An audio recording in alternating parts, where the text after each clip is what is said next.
Құрметті көрермен, бізде жаңа қатысушы Дәулетбекке қалыңыз қалай? Шүкір, жақсы, аман есен, өздеріңіз қалайсыздар? Енді көрерменге өзіңіз таныстырып кетіңіз. Құрметті көрермендер, құрметті жігіттер қауымы, менің есімім Дәулетбеке, Жамбыл облысы Меркі ауданынан болам. Жасым 22-де, биыл 23-ке келемін.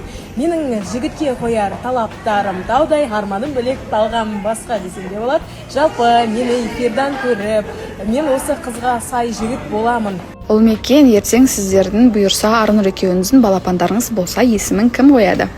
Негізі Арнұр бойынша әлі ол әңгімеге ерте. Мен өзім жайлап кетсем, негізі үнемі есімге байланысты әңгіме қозғалғанда маған ол қатты ауыр тиеді. Себебі менің өзімнің есімім өзіме мүлдем ұнамайды.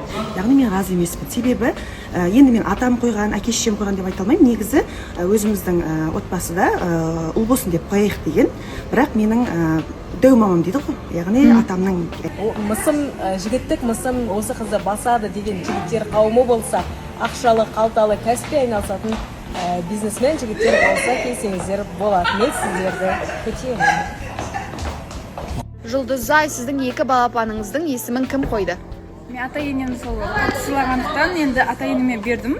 Ата-енем өзі бірінші баланы қайныме берді, қайным қойды, Кәусар деп, екінші баланы Балғын деп, ата-енемнің енесінің атын әйелі сөйтіп менің атым Ұлбосын ғой, оған Ұлмекен деп қояйық деген сияқты. Бірақ Ұлбосын болсын, Ұлмекен болсын, мысалы ұлға байланысты есімдердің ешқайсысы маған негізі ұнамайтын еді.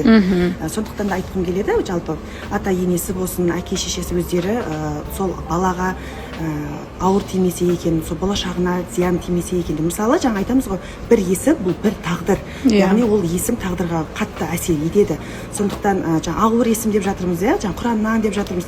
Қандай есім қойса да болашақта баланың. Айжан.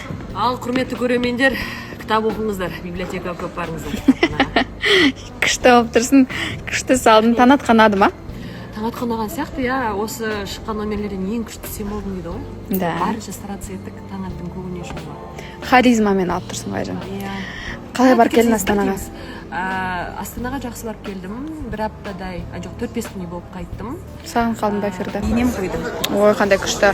Ал енді сіз өзіңіздің келесі балапандарыңызды бұйырса тұрмысқа шықсаңыз, есімін тағы да беретін бе едіңіз ата-енеңізге қоюға? бұл жылы енді өзім деп ойлаймын, өйткені енді барынша басқа адамдарға жол бердім ғой. Енді келесі үшінші балапанымды өзім қоям деп ойлаймын.